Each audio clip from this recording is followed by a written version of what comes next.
Hey, hey, that's the beginning of music right there. We gotta jam out a little bit. Hey, This is Mark. For sure. Welcome everybody to the Project FitFo podcast, where we sit here, we talk, we mingle, we discuss, we chop it up, and we figure it the F out. The big thing with this podcast is giving you tools of success, tools of how people have figured it the F out in their own life, in their own experiences, and how it got them to be better, how it got them to be more successful. Figuring the F out is something a little fearful, or it might bring some anxiety. I see you smiling over there.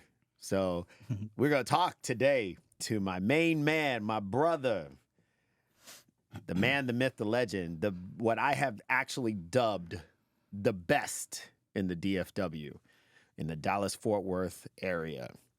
He is a massage therapist by trade.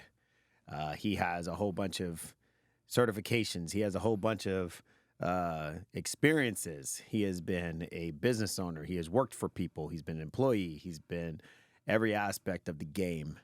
And he's here to share his experience. So, ladies and gentlemen, Mr. Juan Jiminez of MassageFit DFW is here. Give him a round of applause. Yeah. Thank you, Mark. Yeah. So, sir, appreciate you being here, my man. Appreciate you having me. We ready?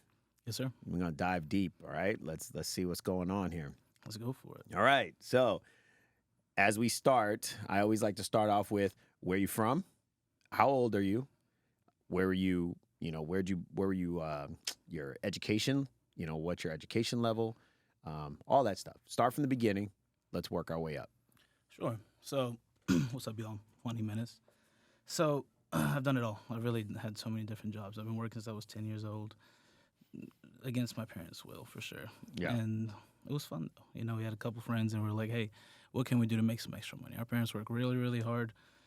What can we do to get those Nikes? Or what can we do to get, the clothes that we want?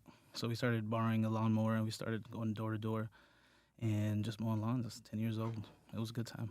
So you were an entrepreneur at 10 years old.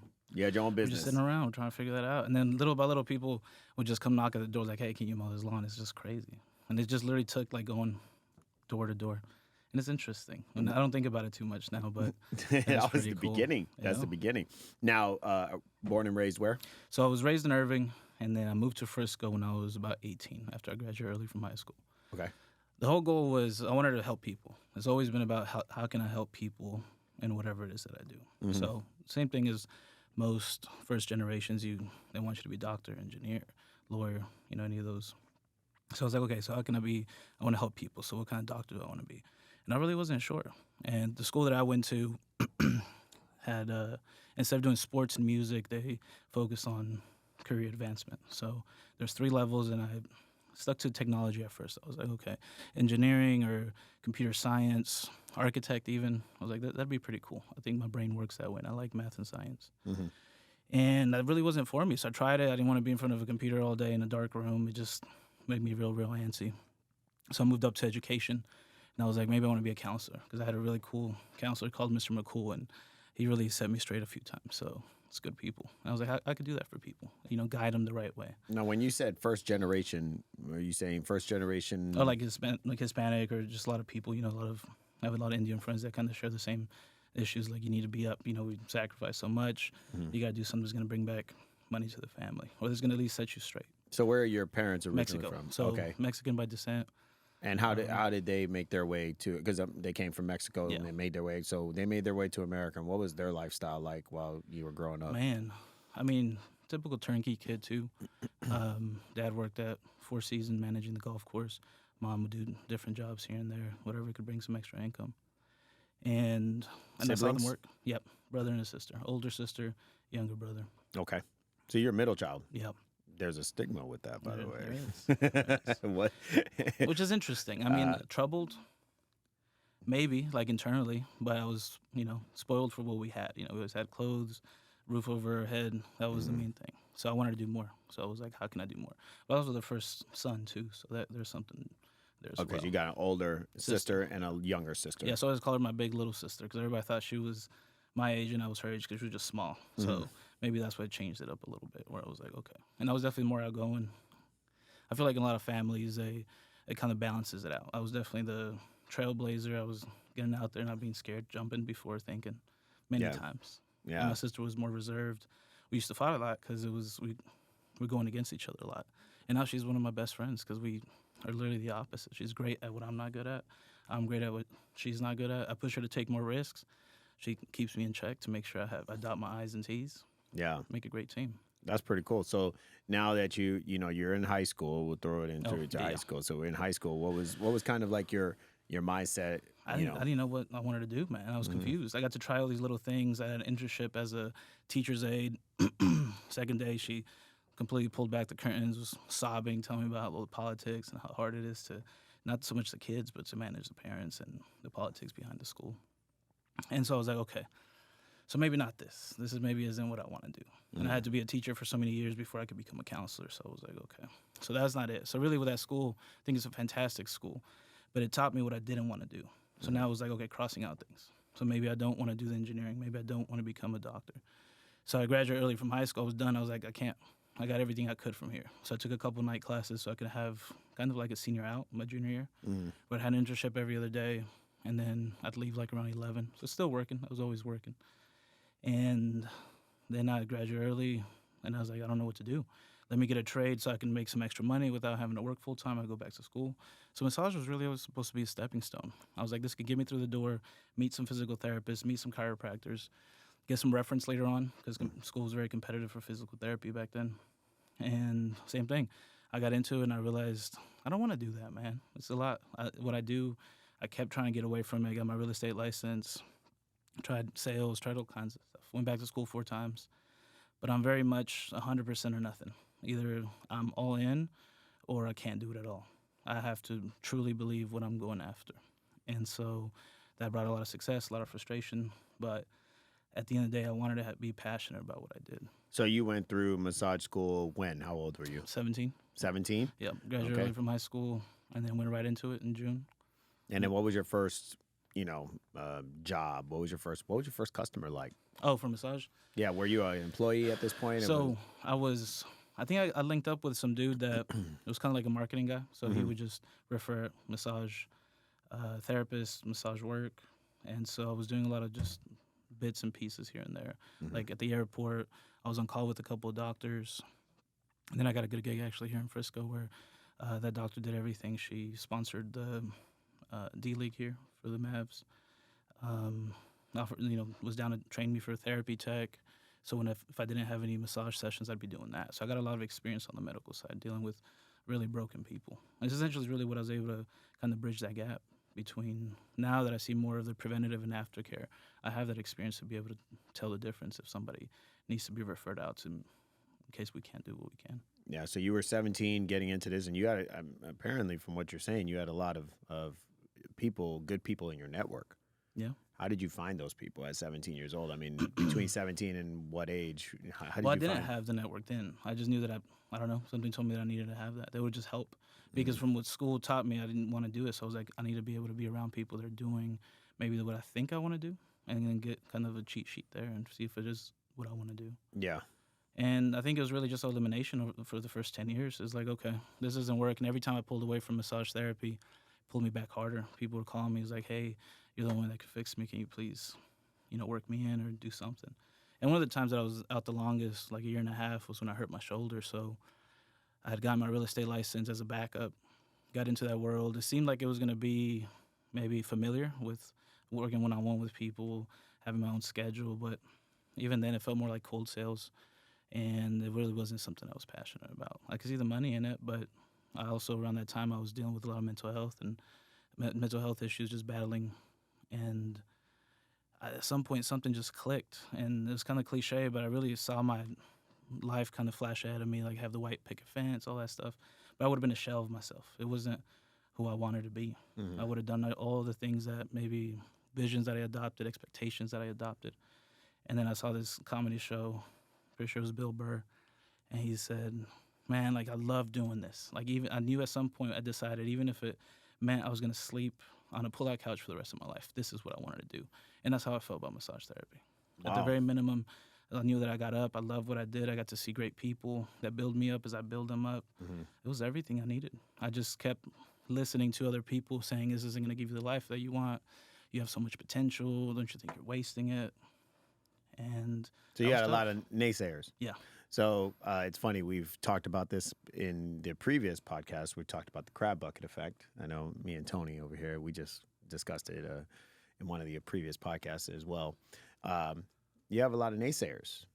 So a lot of people that would try to say, hey, like you just said, what are you doing with that? That's not going to get you anywhere, Sure. right? Go So the how safe did route. how did you combat that? I mean, it was 10 years of combating it, right?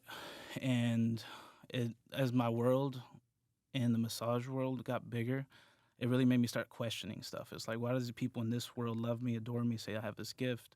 But everybody in my not everybody, my family has always been very supportive, but it's like ex-girlfriends, friends, mentors even. Why do they think it's such a bad idea? And why don't they see the love that I have for this or the happiness that it brings me? And like I said, I was going through it rough, and I just needed to go nuclear, man. I had to. I don't think anybody should go through that, but I did. I cleaned house, deleted all social media. Like I made a list. There's that saying, before you self-diagnose yourself with depression, make sure that indeed you're not surrounded by assholes. I love that quote. So I was like, what are the assholes? Now, in my remember life? I told you about? Yeah. That's a gem. Go ahead. Tell it to everybody. Go See if I ahead. can say it right. So before you self-diagnose yourself with depression, make sure that indeed you're not surrounded by assholes. I love it. I love that So one. I had to figure Hey, out we what are the need to assholes in make my sure life. we hit that in the description of this podcast because that is true. Yeah. I mean, who you surround yourself with essentially is going to, could really affect your success, Sure. and it could definitely cause you to fail Yeah. as well. One way or the other is like the people that you have or the people that you have to get rid of. So how much, when you went into massage therapy, I mean, at 17, which is, phenomenal, right? And you talk about a 10-year journey. So that put you at 27. Yeah. So during this time, did you just ask other people like how much education, what kind of experiences, how did you, I want to say because you have such passion for massage therapy and I Sure. know you, so I know, I see it. I've actually been a client of yours numerous times. Sure. And, but how did you figure out how to build such a vast amount of experience to give value to the consumer? I'm a grinder, I grind everything I do, whether it was when I was working at a deli or I needed to be the best that I can be. Not really comparing myself to others, but like, am I putting the best? And so through that, the experience came in. And through that, people were attracted. I mean, I wasn't really looking for people. It's just the people that recognized that wanted to stick around. The people that wanted to be like that stuck around. So it's all kind of in the same wavelength, just in different spaces. And probably because of how much passion you have for what you do. Yeah. People like were that. gravitated towards that. Especially people that maybe aren't super passionate in their job, but they're doing well. They love living vicariously, and they want to support, whether it's financially through business or mentorship, advice, support. Like, you don't really have to beg for that. You just let the work do it. And then what's the intention behind the work? For me, it's always helping people. I never think, how can you help me? It's like, what can I do to make sure that... It's a unique thing in this world that a lot of people, I don't think, really embrace, which is that when you are very passionate about helping others and you do it in the capacity to where, it just shows through sincerity, right? Yeah. That it makes people automatically want to gravitate to you. Absolutely. Because they know that you're a good person and that you actually do care. And it's amazing because I know that that's been you, even from the short time of period that I've met you. Yeah, absolutely. And so let's dive into a little bit about your career path and where you wanted to see yourself back then, and we're going to guide into where you're currently at right now. I mean, even in massage school, the last module was the business app, and so they wanted to have a motto, have all this stuff. Not really when it's as deep as you go into your seminars, but it was just very basic. Like, this is what do you want your business to look like? But even then, MassageFit, I wish I would have kept that piece of paper. It was MassageFit. I knew it. I knew it, and I was like, I hope it's not encroaching to some of these other ones, but I think it was important to me, and I knew that I could make that. I knew even then that there's a connection between the recovery and the rebalancing. So it was like I want to be a full service. So even then I got I tried to get my personal training certification, but then I was also going to school. I was doing too much. So I kind of let that one slide. That I had to kind of sit in the back burner. But I always knew that I wanted to do that. I knew that there was two sides to that coin. And that's what I wanted to build. I wanted to build somewhere where people not only come in and feel better then when they're getting the service, but better after. For me, I take way more pride in somebody coming in 2 or 3 times and saying they feel the best they've ever felt in their life, that they feel 10 years younger. And then even if they don't ever come back, but they send people and they're like, man, this guy fixed me. I'd rather have that than kind of half-ass it and then have them come in every week till they get tired of it and like, hey, this isn't working. For me, it's not. At the second session, if you feel no relief, let's find somewhere we can send you that can help you more than I can. It's never been about. Do you think that's what separates you from other massage therapists? I mean, because massage therapy, I hate to say it, it's the same kind of realm as personal training. Sure. It's like you can literally everybody's trying to be a massage therapist. Well, that's the biggest pain Everybody's point. trying to be a personal trainer. But I tell a lot of the trainers, I actually just mentioned it today in my business mentorship class, is I said, what separates you from the others? Sure. What separates you from the masses, from everybody else who's doing the same thing you're doing? What separates you, and what kind of value do you bring to the table for the consumer? On top of that, right, is your systems, your business up to par to where you are a professional and not just a pay under the table type person? Well, that's the hard part to balance, right? I was talking to my barber this morning about this too. Is just, I think people start making this extra money and they realize, oh, this is all mine and I get to spend it. And that's one of the key points of staying in your lane. For me, is like I still pay myself like I'm working for myself, probably for another 3 to 5 years. Like I'm probably not making more money than I have personally, but everything else I'm reinvesting it. One, for tax purposes, I think it's important. And 2 is because I want to make this baby grow. Like, every year I've spent so many years not putting the energy into this that I feel like I owe it to myself and my dream. And I think all the time and money invested by other people, I tell them, you're not just investing in a service, you're investing in my dream. So it's up to me to make sure that they see that. Yeah. And I think people can tell you that, everybody that I've worked on even 10, 15 years ago, that's what I do. I want to make sure I give back. Yeah. And so it's like there's the other side, right? It's a double-edged sword. You get a lot of people that are attracted to you, but then when do you learn those maybe even coping mechanisms to have that many people, but also how to filter those people and how to really be able to say, who do I want in my bubble? Because at that point, you're going to attract everything and anything. Yeah. So you have to set those standards. And I think it starts with you, because how you treat yourself is how other people expect to treat you. If you treat yourself like shit, how do you expect the people around you to want to believe in you? Brother. If you don't believe in your dream, how do you expect other people to believe in it? Amen. You got it. I believe in, as an entrepreneur, there has to be a belief in your soul. Yeah. Like not just in your brain, not just in your heart, but in your soul. Like you live it. You wake up and then you breathe it. It's in your eyes. Yeah. It's like everything you can even imagine. It's deep inside of you. And I think the people that are successful are ones that have that. Yep. That are like, hey, and you can see so many stories of people who struggled for so many years. I mean, you said you've been in the game now. How many years total? Because it isn't just 10 years. It's more than that. 15 if you include school, but I just got my 14th year relicensing. Yeah, 14 years of being a licensed massage therapist. And, I mean, now we kind of start to move forward, right? So let's go to 2022. Yeah, man. Well, I think as you said, is also you have to take that you have to trust that pull, because it is a pull, and sometimes it comes off as anxiety, but it could just be excitement, that the inside of you is excited. And I feel like the best moments or best decisions that I've made is when I trusted that gut, even if I had 10 people telling me not to, but something deep down was pulling me, right? Even like moving up to Frisco when I was 18, I'm begging not to, right? And so I was kind of stuck in that zone where I was attached to my people, but maybe just really didn't believe in my dream yet, was because of those people, until I went nuclear. And at that point, I decided I need to get my mental health right. I need to get my physical health right. And so after, 2018, that's when I started really taking this seriously. And I decided, even if I have to sleep on a pull-out couch, I want to do this for the rest of my life. Or at least give it a full chance and not have any regrets of a stone that I didn't turn over.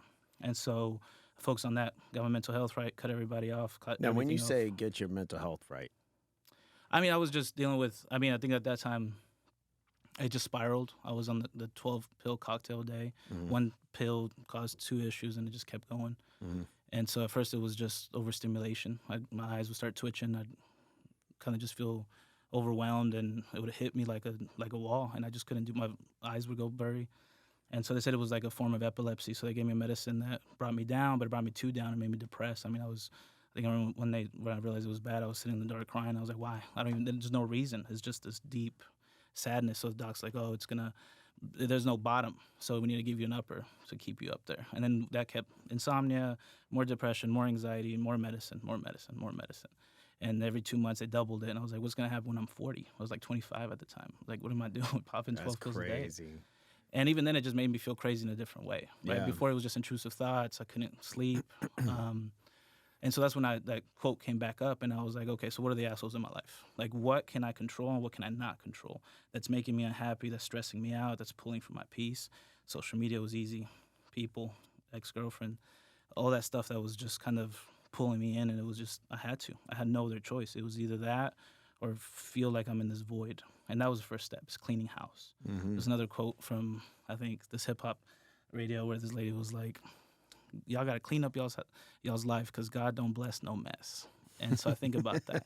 What's messy in my life and what can I clean up? Because if I want these gifts, if I want these opportunities, I can't do that with the messy house or messy environment. Come on, man. So I you cleaned up. You see, this is the things I'm talking about. This is why I love this, Tony. This is why I love this, man. Because if you think about it, it's like JJ is, I don't want to interview multi-millionaire people. Sure. Like, that's not saying eventually, I'll get to that point, but I like the people that are on the ground running. Yeah. Like, this is so important because there's more people, in my eyes, in my opinion, that are out there that are probably going to listen to this and go, dude, that's me. That's me. What he's saying, label you closer to it. That's me. Like, I need to clean up my mess. I need to get rid of some of these folks. I need to get rid of that girlfriend. Well, everybody or wife or says, husband I don't know or what to boyfriend do, blah, blah, whatever. Well, what's changing? Yeah, because it can work on changes. both ends, boyfriend or girlfriend, or spouse or anything. Like, whatever's pulling away from you. Yeah. And again, I don't think people should go nuclear. Like, figure out how to make that work. Speak like your actual truth. Yeah. Not what's going to make people feel good or not. But, like, just be honest. And if they answer the way you don't like, well, better now than 5 years from now. Yeah. So, yeah, exactly. And then so you made some changes, some clean changes. So I knew that I needed in order to invite more into my life, I needed to make space. Okay. So I made space, focused on mental health, called like 8 therapists. They all said they're not taking new clients. So I had to figure it out myself, man. My sister gave me this really powerful book called Mastery of Love. I gave it to a few people, too, because it really changed a lot of things. And it's all inner work. All the stuff that we pull, that we want, that we expect from people, we could give it to ourselves. And then we pour into our cups first. Then we have so much to give. And then it's the extra. It's like if I had $1,500 for rent, and you come by, it's like, hey, bro, I need $1,500. I can't, man, I got rent. Same thing with your energy. Same thing with your mental capacity. Do you have enough to survive today? And if you have extra, cool. But if somebody comes by and all you have is to survive to get through your day, I don't have time today, man. I don't have the energy. Can I call you tomorrow and we could talk about this? It's those tools that really help me actually set up for success. Wow. So here we go. Fast forward. Yeah. So now we're going to 2022. Yeah. And talk about that year in general before me and you met. Yeah. What was going on? The pandemic was really what kicked me out of there and made me say, okay, I'm going to stand on my 2 feet. I promised myself I'm not going to get that second or third job like I always do. I'm going to give this my all so I can be available. Stay frugal. Even after things opened up again, I didn't care. I was going to stay frugal and just kept working, kept pulling opportunities, daydreaming, a lot of daydreaming, planning. Even though I wasn't ready or I didn't have the clientele for it, it's like, how can I set up for it? Like, how can I build this? If you build it, they shall come. And literally, it did that. In my garage studio, I started fixing it up, painting it, putting up shelves. Before I was halfway done, I was already getting a just crazy amount of people supporting and sending people my way. And that just kept growing, got comfortable, enjoyed being comfortable for a little bit, but realized that I can't keep doing it out of the garage studio. And, like, I can't physically do this for the rest of my life. So what are the options? And that's where I've talked to you about all these different facets that I want to take this business. What was in front of me and what can I work with? Like, maybe I don't have the capital. Cool, I can't maybe get a building right now. Maybe I can't even get a studio right now. So how else can I do stuff? Corporate wellness, doing events, stuff like that. So I did whatever I could. I didn't want to sit there and be like, oh, I didn't have a choice, or that's not what I wanted to do. I took whatever came my way. Amen. And same thing with you, right? When I met you, fast forward, I'd spoken to a gym owner, and it was kind of just not the vibe that I wanted. Didn't really feel like he trusted my vision, and a little bit micromanaging. And I was like, I don't want to build another business. I want to build my business. So it needs to be my vision, what I've pretty much sacrifice everything else for. Yeah. And then I was like, all right, it's not going to work. He kept blowing me off. I was like, whatever, let me just get back to the drawing board and focus on other things. And then 2 months later, I saw the gym, the grand opening, and I shot you a message, and I was like, man, it looks like a dope place. We'd love to come offer some free services. You know, at that point, I was like, let's do it. We're going to hold that thought real quick, okay? All right, so we're going to go ahead and talk about kind of where I was at that moment because, I mean, this was now November 2022. Yeah. So I was going to have, Yeah, it was. well, October of 22, actually, because that's when I started promoting the I think I saw it like 2 days after the grand opening. Yeah, so the grand opening was in November of 22, where I was only here for 2 months at that point. Yeah. And I took on the responsibility of purchasing the franchise of Self-Made Training Facility Dallas and building it. And I want to put this in context so everybody knows how important you are to the facility. At that point, I was looking for somebody to lease out the office spaces that I had in the facility. But I knew what I wanted. And I wanted a massage therapist. I wanted a physical therapist. I wanted a chiropractor, somebody of that nature, right? But I wanted a Dr. Mike Flores because Dr. Mike over in Temecula, shout out to Dr. Mike, by the way. Yeah, man. Shout out Dr. Mike. So over in Temecula, California, you know, I had worked side by side with him in the Self-Made at headquarters. And I loved what he had and I loved what he did because he did a lot of great work with a lot of trainers there and their clients. And so I got to see what it could be in full fruition and going, oh, okay, that's dope. And I want to be a part of that. And I want that in my facility. So I had met multiple people that came through that were either massage therapists, PTs, whatever. And they just didn't have that connection. You know, I don't think they even had the drive. I don't think they even had the mindset to be able to really progress in the fashion that you have, which is what I truly wanted. So I met you, and we'll let you take the story from there. Yeah, man, it was interesting and amazing. So still was scared.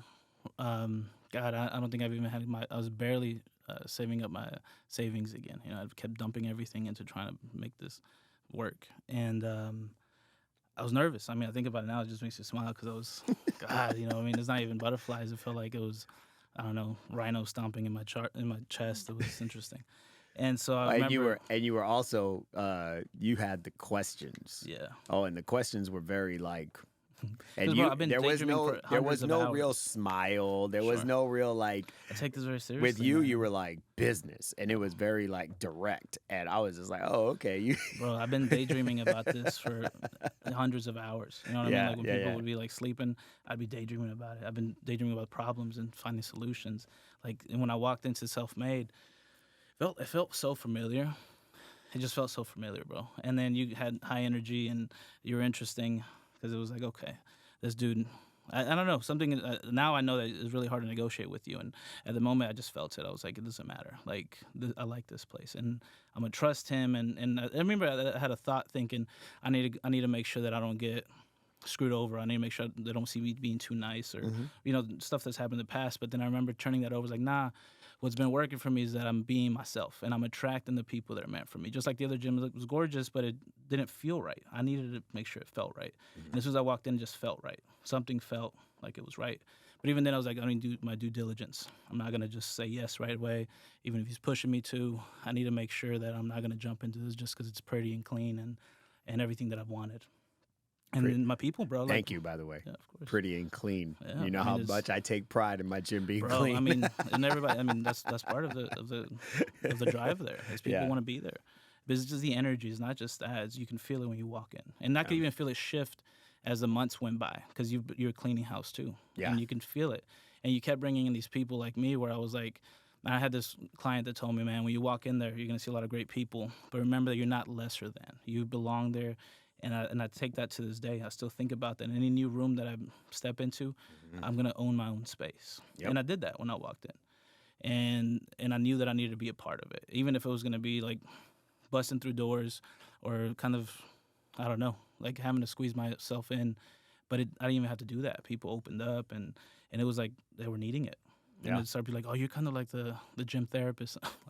Like, maybe, man. I just want to create a space for y'all to release all the way. You know, no judgment, nothing. Like, this is for you to heal. You already have that high energy out there. Let me be the other side of the coin. And that's what I wanted to do for you, too. I knew, and I think I told you, I said, I know what I can bring to the table. I know the value. That's all I want.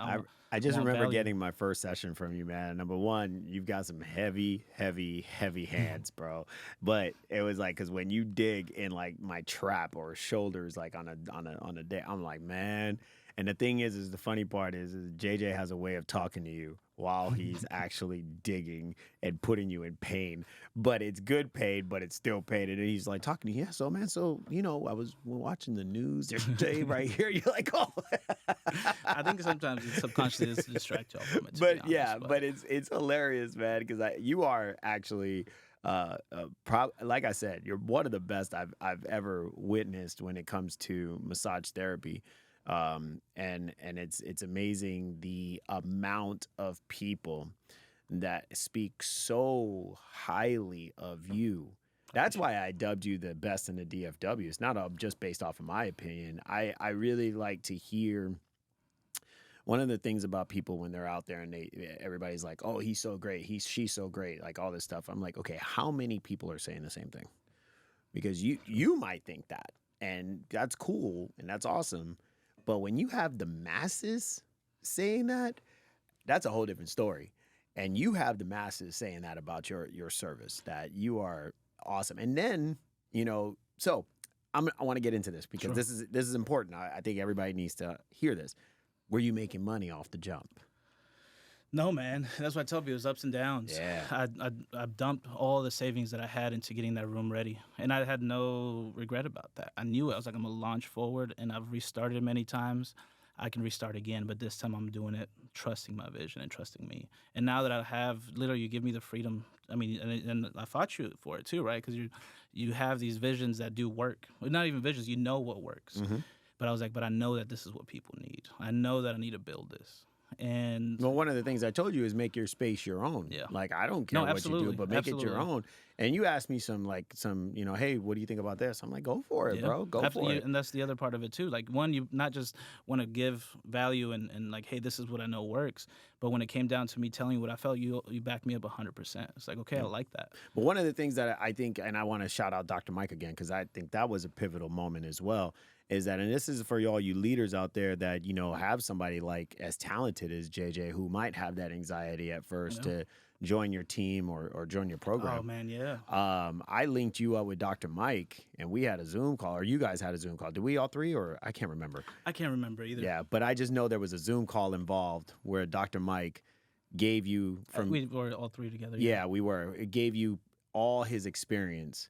Bro, and I mean, I haven't even had the time to really think about it till right now. Yeah. And it lit me up because I remember, I mean, it still feels like it was just yesterday, and it still feels like I'm still in it, where I'm just like maybe tunnel visioning it and just like, all right, how are we going to figure this out? What stick is going to poke out in front of me that I have to deal with? Mm-hmm. But I remember when I talked to him and hearing his story, it changed my perspective on it. Instead of like feeling clouded or heavy with fears and doubts, I saw what he built. And I was like, he did that shit. Like, he did it. And I could see the grind. And you could recognize people in the eyes. At least I know that I can after meeting hundreds of people. And he just felt genuine. He wasn't expecting or wanting anything in return. And I was like, these are my people, man. This is the tribe that I've been lonesome for, right? Yeah. There's this deep lonesome when you feel like you're in rooms that you don't belong, where there's no connections, or at least not the depth of connection that you want. And as soon as I kept meeting people that were in your network, that were connected to Self-Made, every single person has felt that way. It feels like almost like a kindred spirit. It's like I know what you're where you're going through, and I know you know that what I'm going through. Yeah. And something about that is extremely reassuring. I hardly ask for help. You ask me every time, what can I do? And I'm like, I'm good. Thank you. But I know, just knowing that you have my back, man, It's just like when someone's spotting you. You don't even need it. You just need somebody, knowing that somebody is there. Yeah. And that's what you've provided as a leader. And that's what I'm super grateful for, because you gave me the fucking gunpowder that I need to launch. You gave me the space to do it. and you gave me the encouragement. I think that's the one thing that I really admire about you is that you know how to talk to your people. You meet them where they're at. You know, something works for somebody else or worked for you in the Marines might not work out here, right? Yeah. And I'm sure you have to shift the way you talk to people. Absolutely. Well, I mean, and I appreciate that. Thank you. And I have to always, remind you as well, like I remind everybody else, the work still comes from you. I may be the support, I may be the guidance, but the work, I don't teach work ethic. So that comes from you. And you have that. It was just you needed to get past that wall that you were having at that moment. So revenue wise, I mean, you literally have you stepped up? I mean, now you've been there. I would say because your first month was January of 23 officially. Yeah. It took you 2 months to kind of think it through. You called me a few times. Yeah, because I needed to make sure, and I just needed to make sure. And then you went ahead and you said, you know what? I'm going to do it. And here's another funny thing that I want to add before we have to cut the screw. I remember you told me, like, well, I'm thinking about breaking down these walls. I was like, is this motherfucker just bullshitting me? Like, is he trying to, like, and that thought came through my head. I was like, is he just trying to press me? He's like, is he really trying to do that right now? And then I was like, you know what? Again, I came in, I was like, I'm a trust. And I trusted. And then. Well, because, and now I want you to continue, but I'm going to make sure that it's clear why I said that. Is because I had a plan B, plan C, plan D. If you didn't take that office, something was going to be in there. No, and, at that 100%. Within the next month or two. Well, but go ahead. So I remember thinking that it still stuck with me. But yeah, I mean, it was tough, right? Like, but I was ready for it to be tough. It was tough the last 10 years. Yeah. I mean, just around the corner from this building, I sat many times in the parking lot eating a corn dog, some fried gizzards, and a Dr. Pepper, my $10 lunch, right? Like I've always paycheck to paycheck. Yeah. But literally around where this building used to be, I used to park right here on my way to go eat with, $5 in my bank. Like it's crazy. I've been there many, many times. So, but this time it was for me, for this vision, this baby that I love. Mm-hmm. And I was like, I'm gonna do it. Even if I have to go back to eating a corn dog and a Dr. Pepper for breakfast. And don't forget the gizzards. And the gizzards, of course. But yeah, so what's funny thing is, like, I'm guessing like 8 months later, I ended up working on the architect that was going to help you, that had already designed the layout. And even then, I think that was probably around the time that I hit my first big month. And I was like, it all kind of just sat down, like the reassurance. It's like, he was never lying to me, right? He was being serious. Now I have the proof from a third person. It's not him just, and that made me respect you even more. Like, I thought I couldn't respect you more, and that just launched it forward, man. Yeah. So, numbers were up and down. The first time I hit I think my goal was to be booked out for a month. Mm-hmm. The first time I thought it was a fluke because I took off like 5 or 6 days or something. So it was just a fluke. And then it happened again 2 months later. And at first it was rocky, up and down. I expected June to be slow. It typically is with people going on vacations. But that's probably the most I struggled. And then I was really not even struggling like I used to, right? Like there's times where I had to pawn my MacBook, pawn my watch. Like I've been through all that, man. And I knew it. I got burnt by it. So like I'm gonna stay in my lane. What am I out celebrating for? Am I really need to go party every weekend? No, man. Like I want to have reasons to celebrate, and I want to celebrate in a different way. Yeah. So I was like, this is my celebration. Even if I don't get to take a lot of vacations, or even if I don't have a lot of time off, bro, I'm waking up and doing what I've loved to do. Like that young version of me that was depressed and didn't know and wondered why I couldn't make the life that I wanted. It just took that encouragement, man. And something switched. Something flipped in me where I was doing this self-hypnotism. And it was interesting, we'll get into that some other day, but I remember going through this hallway, and then it tells you to step out, and there's clouds, and then you're floating, and it felt so damn real. It's probably because I hadn't slept for 2 days. It felt real. And I came across this guy, and it looked like me, a healthy version of me, wearing all white. And I came to him, and all he said was, "Hey, friend." And tears just started rolling down my eyes. But I didn't realize I needed that. I needed to be my own friend. I needed to be my own person. And after that, man, everything I did was for me and the people that I loved. And I have attracted nothing but amazing people. Like when people say, like, when you're on the right path, man, you know it, and it's real. Like you might come across challenges or issues or even fuck-ups, but man, it feels good when somebody just comes by without knowing and pulls you out of that. It's like, you got this, come on, let's go. And that's what it feels like with the self-made family. Yeah. Whether I'm helping somebody and reminding myself at the time that they can make it happen, or getting inspiration from people that are making it, that's what it feels like, man. That man. Whoa, you just gave me goosebumps, bro. Damn. Woo! I don't even want to shut this camera off right now. If that isn't the epitome of figure it the F out, I don't know what is. You had to, man. So, but we ain't done yet, because like I told you one day, what's the next step? Yeah. What's the next Expanding, level? man. And you looked at me and said, God, man. But even then, bro, like I remember thinking, I need to get somebody next year. I need to get somebody. Mark's gonna be on my ass. I need to do it. Yep. Because I told him, I was like, why are you so booked Yeah. out I have no and selling excuse at that yourself point. short No and excuse.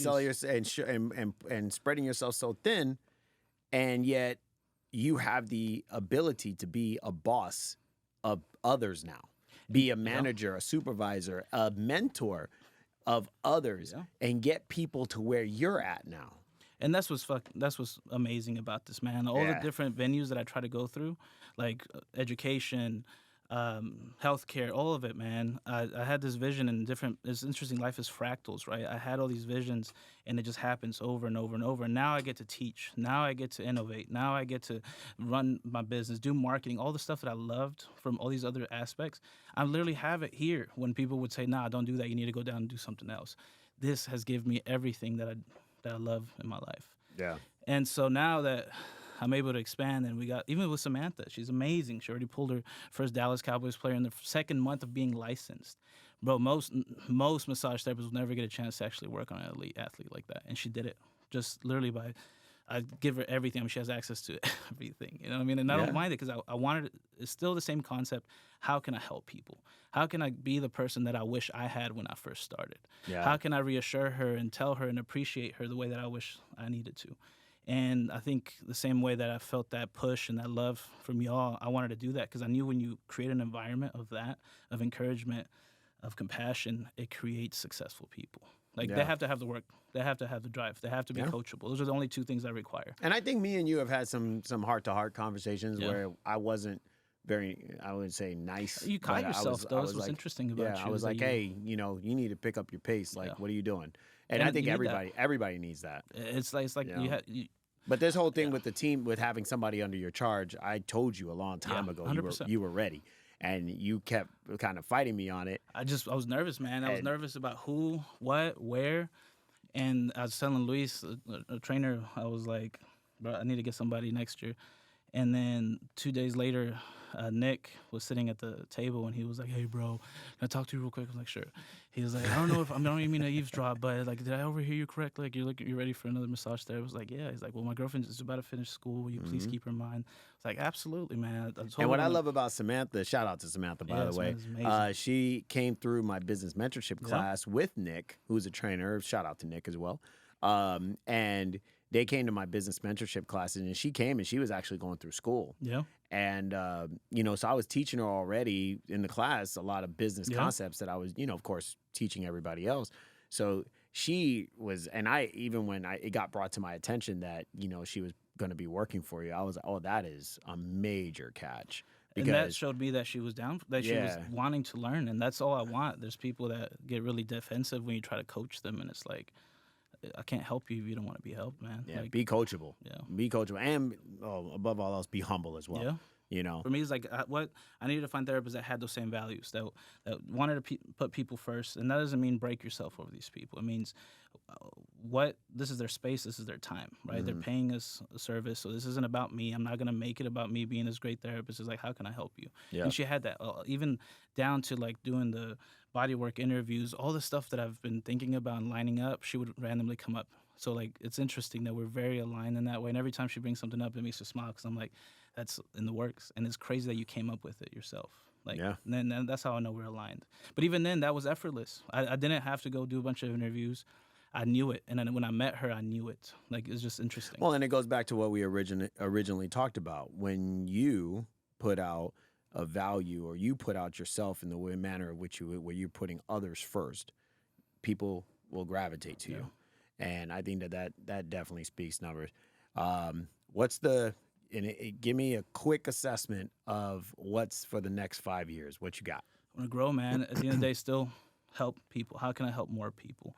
But I want to start really expanding on these different facets that I've been planting seeds on.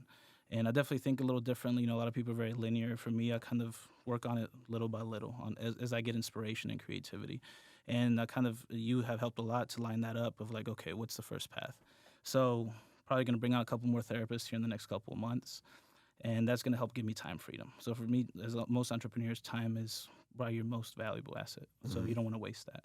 So for me, it's like as I bring on these, like Samantha was going to give me a little bit more time freedom. You know, these next are going to be able to help me bring on a little bit more so I can take away some of that stuff that I can systemize, like admin work, payroll, all that good stuff, so that I can focus on what I'm great at and what I'm passionate about.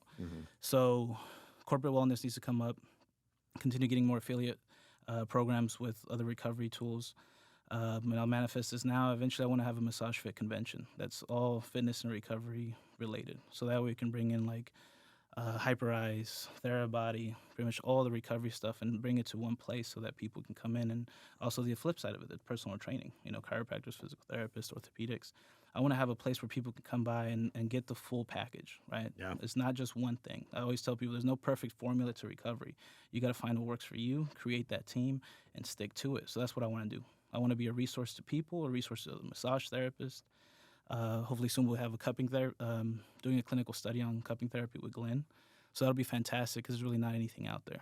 And that's was something that's drove a lot of business my way. And it's something that's been cultural. I've been seeing it done since I was a kid. So it's beautiful to see that grow too. Where a lot of people they're naysayers and now they're like, hey, this works. So now let's run a clinical study. Let's be the first ones. And that'll put us on the map. Whether it's placebo or not, that's going to be fantastic. So I'm really excited about that. So essentially, I just want to make myself a pillar in this industry, man. I want to be able to. I knew it. There's a hole in this market. People are unhappy. It shouldn't take you 5 or 7 different therapists to find something that you need. So I want to create that so that people know. At least it's always going to be different on the person, right? Their personality type. But I want the service to be on point, and I want the intentions to be on point. So that's why I'm being very meticulous about this, because I have amazing clients, and I want to have the best therapists too, and nurture them so they can be everything they can be. Beautiful. Beautiful. I love it. I absolutely love it. All right, my man. If you can give one solid final gem to the audience, what would it be? Man. Yeah. Believe in yourself, man. Like, you have to trust that vision. No matter what people are saying, if you don't know, go find it. Go Google it. There's so many resources now that are free. There's no excuse. Find somebody that's living the life that you want to live, that's running the business you want to run, and go align yourself with them, no matter how you can. If you have to go freaking, I don't know, clean floors or do whatever, clean the gym, clean the barbershop, go do it and connect with those people, because you are the average of the people that you surround yourself with. So make sure they're good ones. There you go. That's a beautiful gem. I got this from Dave Ramsey's Entree Leadership, by the way. Dreams become visions, become goals, become milestones and deadlines. So dream it, make it a vision, set some goals, put some deadlines and milestones into place, make it happen. Put some action into it and execute. My man. JJ, Appreciate you it has having me, literally been an absolute pleasure listening to your story. I knew this was going to be a good one. So if you guys are available out there to get on Instagram, social media, all that good stuff, whenever you're available, please go check out MassageFit DFW. They can also reach you at JJ MassageFit Yes, sir. on Instagram. Do you have a website? Yeah, they could just go MassageFitDFW.com, and that'll take you straight to the booking system. As the team expands more, then we're going to get a website. So There you go. Do you do remote? I do. So I've only kept a handful of mobile because it's time. You know, it's just hard to carve out time. And Maurice said that too. It's better to be on that side where you have to carve out time to rest instead of try to fit in. So that's where I'm at now. So I want to set up a team of mobile massage therapists too for the people that prefer mobile. So that's coming down the pipeline. Yes, sir. Okay. So so get out there, go check them out at Self-Made Training Facility Dallas, MassageFit DFW inside of the facility. You will not be disappointed. 100%. You will not be disappointed. So JJ, once again, thank you. Please like, share, subscribe. Place this on your stories on Instagram. Showcase Project FitFo. Tell them that this is the bomb. This is whatever words we use nowadays to say this is awesome. I don't know. Which one is it, Tony? Give me a word. I don't know. I'm too old. Riz? I don't know. I know Riz is a word, apparently. It's Riz up. Yeah, there you go. So please check this out. Share it with everybody, because this is definitely a lot of gems for a lot of people here to hear. And remember, when all else fails, figure it the F out. And we're out of here. That's sponsor.